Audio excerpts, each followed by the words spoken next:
የእግዚአብሔር ቤተሰቦች እንደምን አላችሁ? እንኳን ለጸሎተ ሐሙስ ወይንም ደግሞ ለሕማማት ሐሙስ ለሚባለው ዕለት አደረሰን አደረሳችሁ። ጸሎተ ሐሙስ ከትንሣኤ በፊት ያለው ሐሙስ ወይንም ደግሞ በሕማማት ውስጥ ከስዕለት ዋዜማ ያለው ሐሙስ ነው። ይህ ሐሙስ ብዙ ሚስጥራት የተደረጉበት ዕለት ነው። ባጭሩ አንደኛ የመጀመሪያው ጸሎተ ሐሙስ ይባላል። ጸሎተ ሐሙስ ማለት አምላካችን መድኃኒታችን ኢየሱስ ክርስቶስ አይሁድ ረቡዕ ዕለት ምክራቸውን ጨርሰው ሐሙስ እሱ በቤተ አልዓዛር ደቀ መዛሙርቱ በዛ እንዲያርፉ ቤት እንዲያዘጋጁ እሱ ሐዋርያትን ልኳል።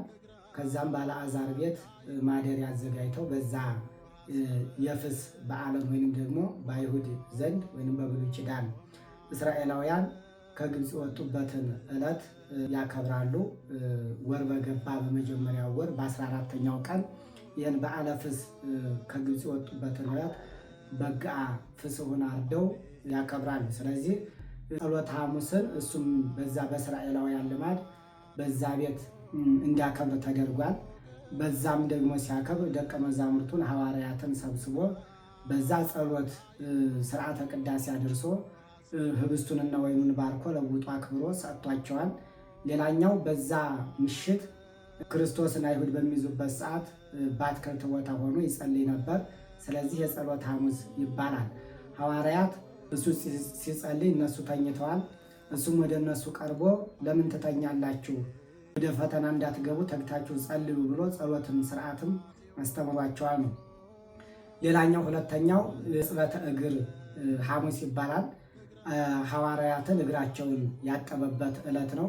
በዛው በቤተ አልዓዛር በዛው ሐዋርያት በዛ በአልዓዛር ቤት አልዓዛርን ውሃ ሊቀዳ ገንቦ ተሸክሞ ታገኙታላችሁ፣ ጌታ ዛሬ ባንተ ቤት እራት አድርጋለሁ ብሏል ብላችሁ ንገሩት ብሏቸው እዛ ሄደው ለአልዓዛርም ነግረውታል።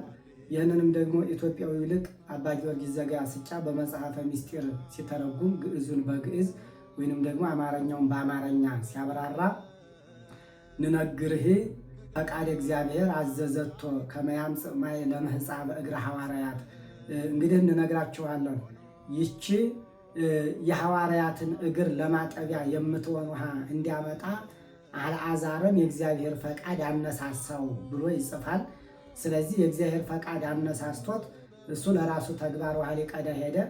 እንደገና ግን ያተለውጦ ለደቀ መዛሙርቱ እግር ማጠቢያ ሆኗል። ስለዚህ የሐዋርያት እግር የታጠበበት ሐዋርያትም ያን ዕለት አማናዊ ጥምቀት ያገኙበት ዕለት ነው። ሌላኛው የሚስጥር ቀን ይባላል። ያ ቀን ወይንም ሐሙስ የሚስጥር ሐሙስ ይባላል።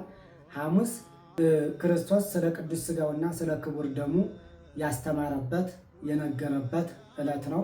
ስለዚህ ሐዋርያትን ያንን ህብስቱን ለውጦ ወይኑን አክብሮ ለውጦ ትኩስ ሥጋና ትኩስ ደም አድርጎ ነገ ስለ እናንተ የሚቆረሰው ሥጋዬ ይህ ነው፣ ነገ ስለ እናንተ የሚፈሰው ደሜ ይህ ነው ብሎ የሰጠበት የሚስጥር ቀን። ሚስጥር የተባለው ከአምስቱ አዕማደ ምስጢር አንዱ ሚስጥረ ቁርባንና እንደገና ሚስጥረ ጥምቀት ለሐዋርያት የተከናወነበት ዕለት ያን ዕለት ነው ሚስጥር ቀን ወይንም ደግሞ የሚስጥር ሐሙስ ይባላል። ሌላኛው የትእዛዝ ሐሙስ ነው። መጨረሻው አራተኛው የትእዛዝ ሐሙስ ሐዋርያትን እግራቸውን ካጠባቸው በኋላ ቅዱስ ማቴዎስ ከቅዱስ ጴጥሮስ ጀምሮ አጠበ ይላል።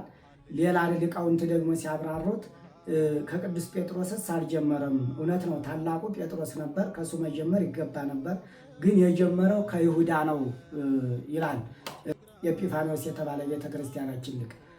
ይሁዳ የጀመረው ለምንድን ነው ከተባለ ይሁዳ እኔም መጨረሻ አድርጎኝ ስላደረገኝ ሲያጥብ በስቅለቱ ገባሁ እንዳይል ምክንያት ለማሳጣት ከይሁዳ ጀምሮ እግራቸውን አጥቧቸዋል። ስለዚህ ካጠባቸው በኋላ በመታጠቂያው እግራቸውን እየወለወለ እያደረቀ እኔ መምህራችሁና አምላካችሁ ስሆን እናንተን ዝቅ ብዬ አጠብኳችሁ፣ እናንተም ደግሞ ከመዝህ ግበሩ፣ እንደዚህ አድርጉ፣ ለወንድሞቻችሁ ለጓደኞቻችሁ ለታላላቆቻችሁ ብቻ ሳይሆን ለታናናሾቻችሁ እንዳያደርጉ ብሎ አስተምሯል፣ አዟል። የትእዛዝ ቀን ነው። ይህም ምክንያት አድርገው ዛሬ በቤተ ክርስቲያናችን አባቶቻችን ሊቃነ ጳጳሳቱ ከታች ያሉትን የካህናቱን፣ የመነኮሳቱን፣ የዲያቆናቱን፣ የምእመናኑን እግር ያጥባሉ። ጳጳስም ባይኖር የደብሩ አስተዳዳሪ በዚህ መልኩ ስርዓቱ እስከ ዛሬ ድረስ ቀጥሎ ይኖራል ነው። ምናልባት መጨረሻው ጥያቄያችን ለብዙዎቻችን ጥያቄ የሚሆነው በዓመት አንድ ጊዜ በየቤታችን የሚዘጋጅ የጉልባን የሚባል ምግብ አለ። ከስንዴና ከባቄላ የሚዘጋጅ ነው። ይህ በትውፊት የመጣ ነው። ዕብራውያን በምግብነት ይጠቀሙታል። እስራኤላውያን ግን ከግብፅ ሲወጡ በግዓ ፍስሑን ከበሉ በኋላ ለጉዟቸው የሚሆን ከስንዴና ከባቄላ የተዘጋጀ ስንቅ ይዘው ጉዞ አድርገው ነበር። እኛም አማናዊ ክርስቶስ ከተሰዋ በኋላ ገነት መንግሥተ ሰማያት ለመግባት ጉዞ ስላለን ይህንን ሐሙስ ማታ እንጠቀመዋለን ማለት ነው። ሌላኛው ሐዋርያት፣ ሁለተኛው ሐዋርያት ክርስቶስን አይሁድ ከያዙት በኋላ እሱ ተሰቅሎ ትንሣኤውን ሳናይ አንበላም ብለው በዛ በምሽቱ ከተለያየ ንፍሮ የተዘጋጀ ምግብ በልተው ነበር። ያ ትውፊት ዛሬም እንዲቀጥል ተደርጓል ነው። አምላካችን እግዚአብሔር ለሁላችን ማስተዋሉን ያድለን፣ ለብርሃነ ትንሣኤው በሰላም ያደርሰን። ወስብሐት ለእግዚአብሔር። ሐዋርያትዮ ከበበ እግረ አርዳኢሁ ሐሰበ ሆኖሙ